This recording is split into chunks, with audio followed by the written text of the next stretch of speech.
খেলাপি ঋণ ও আর্থিক কাঠামোগত দুর্বলতা দেশে আর্থিক বিভিন্ন খাতে বিনিয়োগে সাধারণ মানুষের মধ্যে একটি উদ্বেগ তৈরি করে, যাতে করে নিরাপদ বিনিয়োগ খাত নিয়ে প্রশ্ন জাগে। এরই পরিপ্রেক্ষিতে স্বর্ণসহ বেশ কয়েকটি ক্ষেত্র বারবার আলোচনায় আসে। স্বর্ণসহ তুলনামূলক কম ঝুঁকিপূর্ণ হতে পারে সঞ্চয়পত্র, জমি, ডিপিএস অথবা সরকারি ট্রেজারি বন্ডে বিনিয়োগ। স্বর্ণের মূল্য সরকারের সিদ্ধান্ত বা কোনো ব্যাংকের আর্থিক অবস্থার উপর নির্ভর না করায় এটি সাধারণ মানুষের নিকট অধিক গ্রহণযোগ্য। এটি নিজে একটি আলাদা সম্পদ, নিরাপদ সঞ্চয় এবং মুনাফার হার বেশি থাকায় বিনিয়োগের আরেকটি প্রচলিত খাত সঞ্চয়পত্র।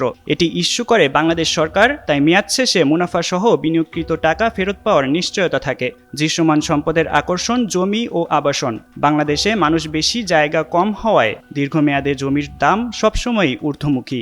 ডিপোজিট পেনশন স্কিম বা ডিপিএসএ মানুষ অর্থ সঞ্চয়ের বিনিময়ে মুনাফা পান, আর সরকারি ট্রেজারি বন্ড ও বিল এখনও নিরাপদ। সরকার সাধারণত বিভিন্ন মেয়াদে ও সুদে ট্রেজারি বন্ড ইস্যু করে থাকে। বাংলাদেশ ব্যাংকের মাধ্যমে এসব বন্ড নিলামে কেনাবেচা হয়ে থাকে।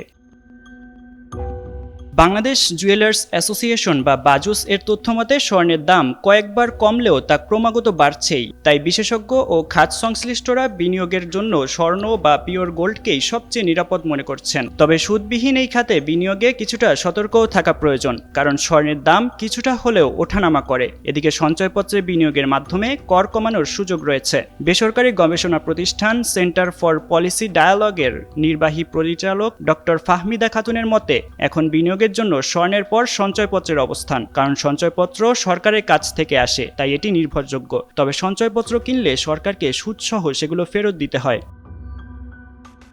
জমি হতে পারে অন্যতম দীর্ঘমেয়াদী বিনিয়োগ ক্ষেত্র, তবে জরুরি প্রয়োজনে তারল্যের অভাব বা এগুলো দ্রুত বিক্রি করতে না পারাই জমি বা রিয়েল এস্টেটের বড় ঝুঁকি। 7 থেকে 7.5% পর্যন্ত মুনাফা দিয়ে থাকে ডিপিএসএ। তবে সমস্যা হলো ডিপিএসএ সেভিংস অ্যাকাউন্টের মতো যখন তখন টাকা তোলা যায় না। এক্ষেত্রে অবশ্যই ব্যাংকের হেলথ বুঝে তবেই সিদ্ধান্ত নেওয়া উচিত। আবার 2 বছর থেকে শুরু করে 20 বছর পর্যন্ত মেয়াদী ট্রেজারি বন্ড রয়েছে, যার সুদের হার 4 থেকে প্রায় 8% হয়ে থাকে। তবে নিলামের মাধ্যমে নিতে হয় বলে এটি কেনার ঝামেলা থাকে।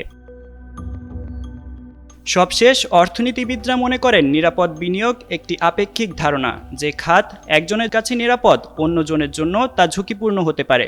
সময়, লক্ষ্য, আয় ও ঝুঁকি নেওয়ার মানসিকতা সবকিছু মিলিয়েই সিদ্ধান্ত নিতে হয়। বর্তমানে ব্যাংকিং খাতে অব্যবস্থার কারণে মানুষ বিকল্প খুঁজলেও আতঙ্কের বশে সিদ্ধান্ত নেওয়াই সবচেয়ে বড় ঝুঁকি বলে মনে করেন বিশেষজ্ঞরা। সাব্বির হোসেন সাকিব, যুগান্তর নিউজ।